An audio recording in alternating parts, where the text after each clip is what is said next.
Budweiser Thoroughbred Digest. The weekly national report on thoroughbred racing is brought to you by Budweiser, Beechwood aged for that clean, crisp taste. This Bud's for you. By the Naira Net, the New York Racing Association simulcasting network. And by Lane's End Farm, sponsor of the Thoroughbred Digest Trainer of the Month Award. And hello again, everyone. I'm Chris Lincoln with a welcome to a special Budweiser Thoroughbred Digest show as we preview this year's Kentucky Derby. Let's start with a look at the final piece in the Derby puzzle. Last Saturday's big prep race, the Derby Trial, opening day at Churchill Downs. It's our Breeders' Cup feature race of the week.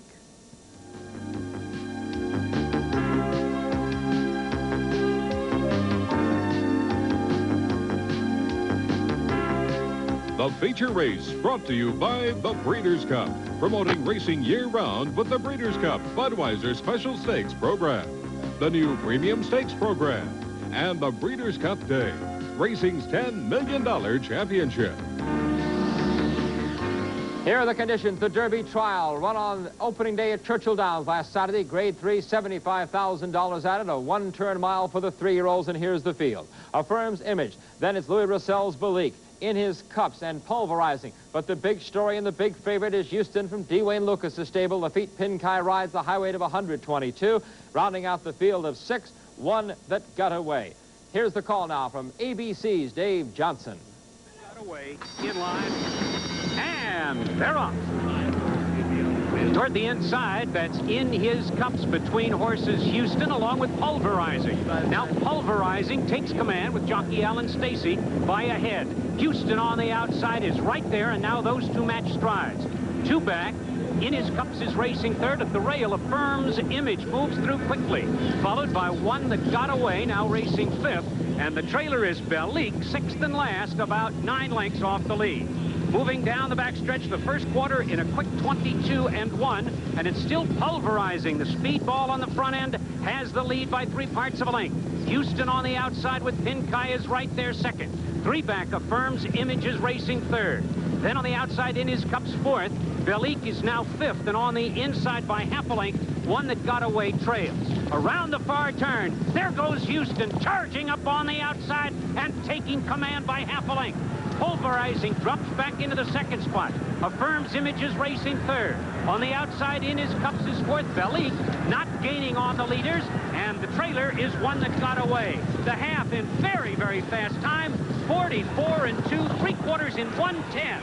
And at the top of the stretch, Houston is all alone, showing the way by 3. Belique from between horses, charging up into the second spot, and down the stretch they come, a furlong to the finish. Houston has the lead by 3.5. Belique is second at this point. Affirms Image is racing third, but through the stretch and through the wire, with no pressure from Pinkai, Houston wins it by 4. Belique second by 7, then Affirms... Houston, the $2.9 million Keeneland Sales yearling, owned by the team of French, Beal, and Lucas, trained by D. Wayne, ridden by Lafitte Pinkai Jr. Houston on a good track, winning the mile in 1:36.1. We're going to take a closer look now at that Derby Trial race from the Daily Racing Form and from our man Cliff Gilliam. He could have gone to the lead at any time, in my opinion, and he did benefit greatly from the race. I'm of the impression that a race over this track in the trial will move a horse forward for the Derby. It's been since 1983 when Caveat won the trial and came back to be third in the Derby, and could have very well won that Derby with a clear trip. He was forced extremely wide on the turn, as many people will remember.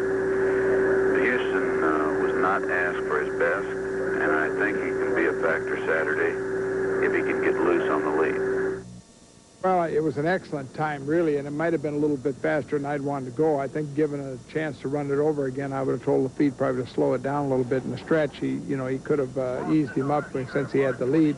But the horse was doing it well within himself, and it was easy for him, and so I think it'll be all right.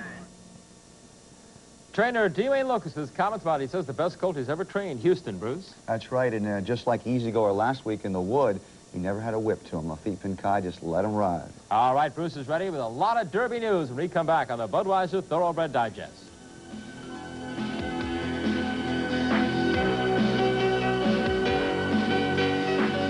Moving away, he has it by 2.5. Sham, then on the outside, Our Native. At the wire, it's going to be Secretariat. He wins it by 2 lengths. Well, the Derby's getting closer. Bruce is here to give you a complete preview, including Thursday morning's draw for post position. It is gonna be fun. It's finally here, the 115th running of the Kentucky Derby. All eyes will be on the big horse, Easy Goer. Derby is never an easy race. It's a big field with some pretty good talent. You just never know what's going to happen in a horse race. Mike Hartnett takes a look at some of the contenders. Many of racing's experts have been touting Easy Goer as the next Secretariat. The Kentucky Derby favorite is 3 for 3 this year. In the Gotham Stakes, he missed a world record by 1/5 of a second. He appears to be the perfect blend of speed, power, and grace. This is a horse with a lot of talent. He's got a lot of composure about him. He's a big, strong, really well-bred horse. And, you know, I think that if he goes out there and runs as well as he's supposed to, that somebody's going to have a hard time beating him. So far this year, everything has come easy for Easy Goer. But in the run for the Roses, he'll meet up against the toughest opposition of his career.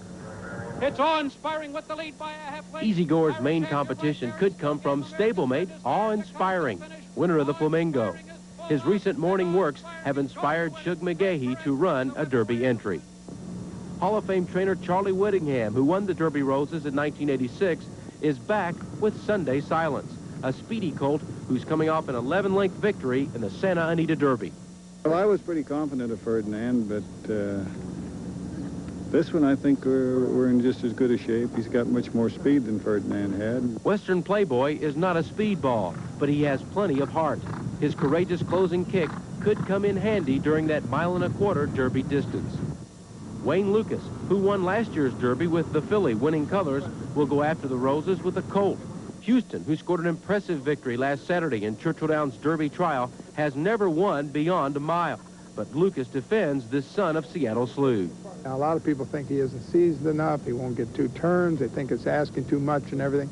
But with that, just, you know, that's all speculation. And the speculation will continue up to post time, when Easy Goer is expected to be one of the Kentucky Derby's biggest favorites ever. This is Mike Hartnett reporting for the Budweiser Thoroughbred Digest. Thanks, Mike. Just can't wait.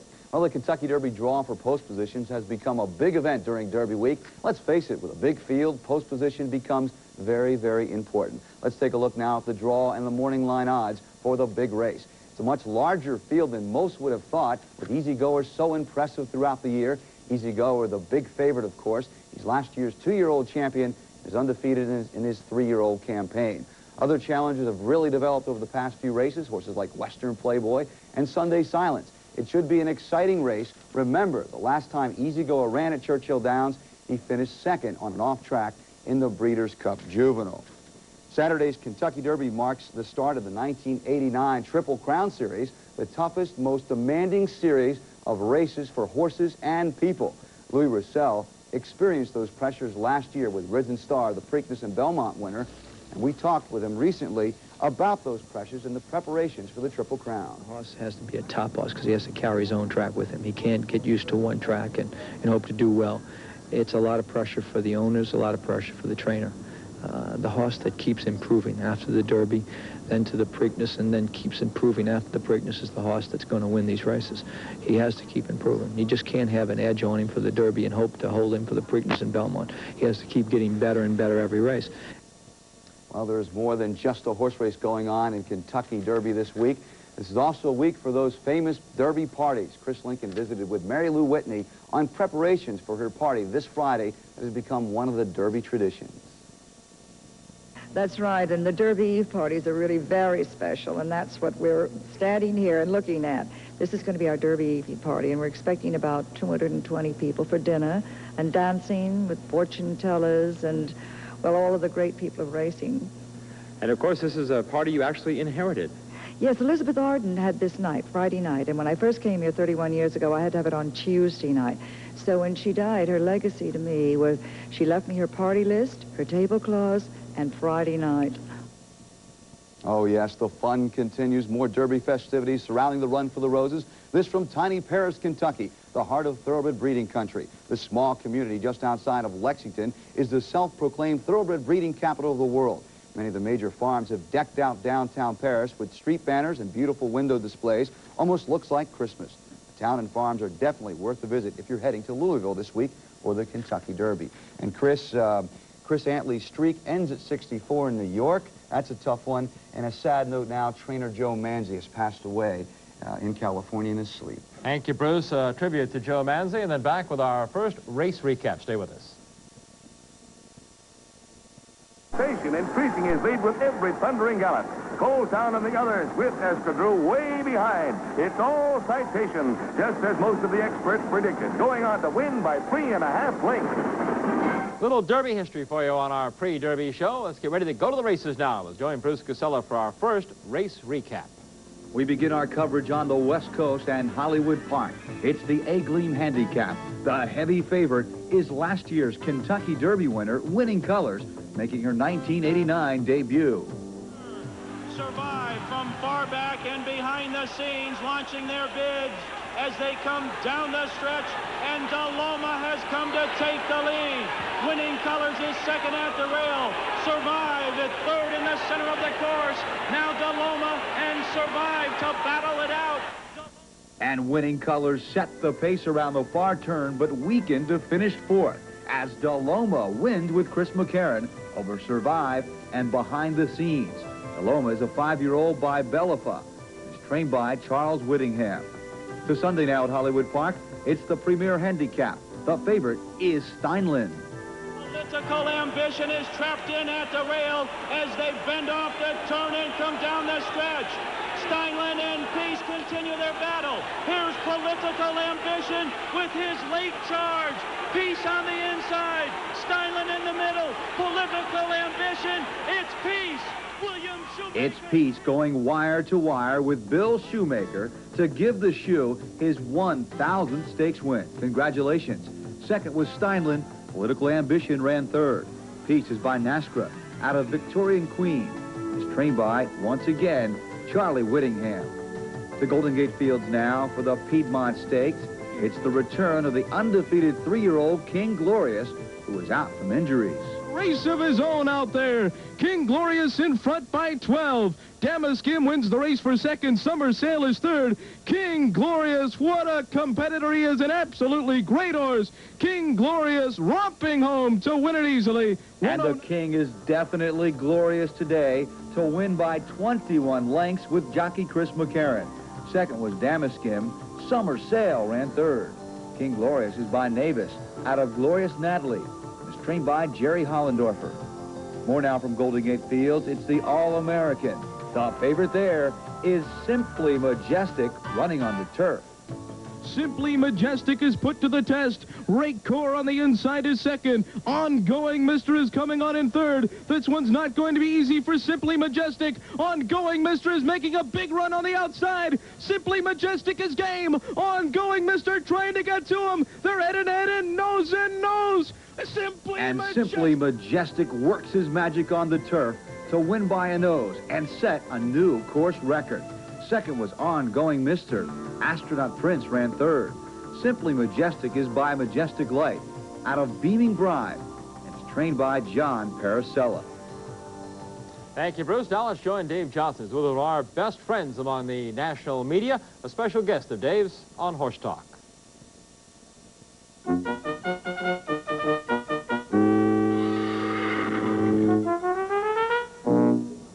Talking horses, talking photography with one of the best, Skip Dickstein. What was the most difficult shot you've ever taken, and was it worth it? It has to be, absolutely has to be the finish of the Breeders' Cup when Ali Sheba finished in almost pitch darkness. It was a matter of just more or less guesswork. We took an exposure on the finished lamps at Churchill Downs, and I pre-focused on where I thought he would be. Unfortunately, he was far enough ahead at that moment that I did get a nice shot, and it fronted the special section of the Blood Horse. What are you more interested in, Skip, the action or the essence of the horse in your work? I think it's more the essence. I just like being in the industry, around horses.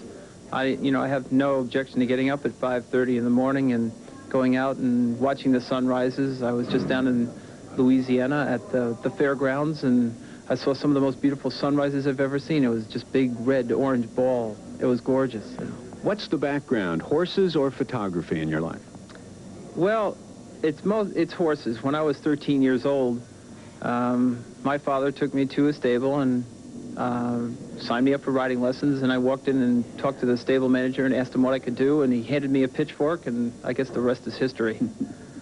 How about your work week? Is it horses Monday through Friday or just Saturday and Sunday? No, actually, I work during the week full-time for a newspaper in Albany, New York, and on weekends and my own time, I stick pretty much strictly to the thoroughbred industry, which is really the most exciting thing for me. And how will our fans see your work, if not in the blood horse wear? Well, during the month of August, I show at the Saratoga Art Gallery, and I presently have a photograph hanging, or will be hanging, in the National Museum of Racing. It's a photograph, in fact, of Ali Sheba winning the Island. Skip Dickstein, photographer extraordinaire, talking horses, talking the photography of the equine athlete. More Horse Talk next week. Thank you, Dave. Skip, and hundreds of photographers getting ready to shoot the Kentucky Derby this Saturday. We'll come back with more racing right after this.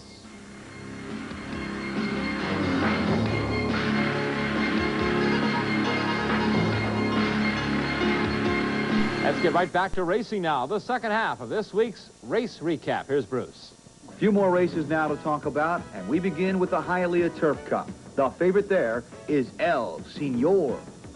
El Senor is closing on the rails stoutly, a furlong from home. Frosty the Snowman desperately trying to hold on. El Senor and Coeur d'Leon. Frosty the Snowman by a head. El Senor driving. El Senor, Frosty the Snowman. It's El Senor by a neck with Herb McCauley to set a new course record. Second is Frosty the Snowman. Coeur d'Leon ran third. El Senor is by Valdez out of Sunrise Sioux. It's trained by William Wright. The Keeneland now as they conclude their big spring meet. It's the Ben Ali Handicap. The favorite is Brian's Time, running for the first time in '89. Classic on the outside now gets the lead. Up between horses, Brian's Time, Granakis on the outside. Down the stretch, it's Regal Classic. Classic Account coming back again on the inside. Nearing the wire, it's Classic Account retaking the lead. And Classic Account wins it with Pat Day by a neck over Regal Classic and Brian's Time. Classic Account is by Private Account out of 7 Arts and is trained by Terry Mason. One final race to talk about now. It's the Sportsman's Park Budweiser Breeders' Cup. The favorite is Grand Traverse Bay. Daddy Rex pouring it on. Wolf Ticket tries to move with him. Fuzzy Jack in third. Here's Black Tie Affair dropping back. Grand Traverse Bay. Daddy Rex draws clear. Wolf Ticket another move along the rail. Daddy Rex pouring it on. Wolf Ticket trying to come back. Daddy Rex wins it by a neck over Wolf Ticket and Black Tie Affair. Daddy Rex is by Olden Times and is trained by Scott Loring. On this first week of May, it's time to announce our April Lanes End Trainer of the Month award winner. And once again, it's D. Wayne Lucas, the all-time leading money-earning trainer in thoroughbred racing history, won 9 stakes in the month of April. Bruce Cassell will have a special profile on the man, D. Wayne Lucas, in next week's show. Well, now let's get ready to take a look at this week's Top 10 Thoroughbred poll from the Thoroughbred Racing Communications.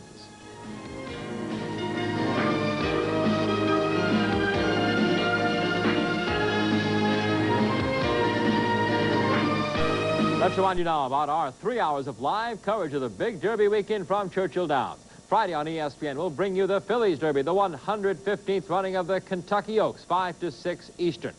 Then on Saturday, it's the big show. Our Kentucky Derby special expanded this year to 2 hours, live coverage of 3 stakes races before the Derby, another special feature on Secretariat, a feature on a horse that won the Derby 100 years ago from the state of Montana, many other features. A host of specials. You want to be sure to be part of this. The Kentucky Derby special, that'll be 2:30 to 4:30 right before ABC's telecast of the 115th Run for the Roses. And now, as always, our special salute to the Kentucky Derby, America's most famous horse race, our song, One More Race to Run.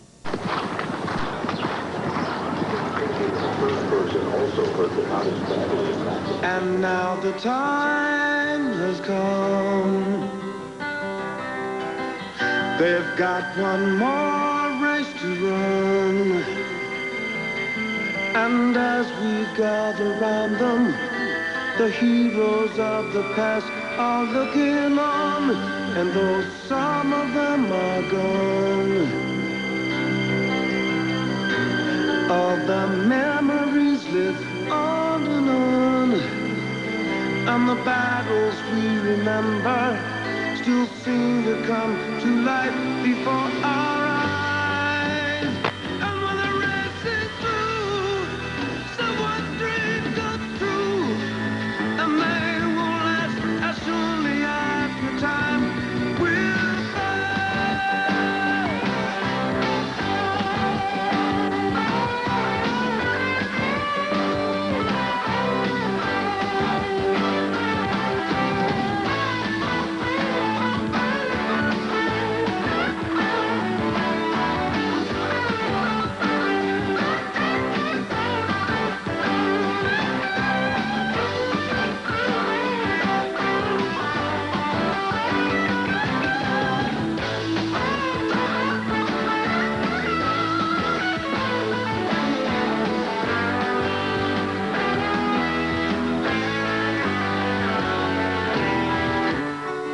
the number one race. If you play a word association game and you say horse racing, everybody in America is going to say the Kentucky Derby. It is the race. I think that if you can win the Kentucky Derby, I don't think you can ask for no more. Lump in my throat, tears in my eyes, coming up roses.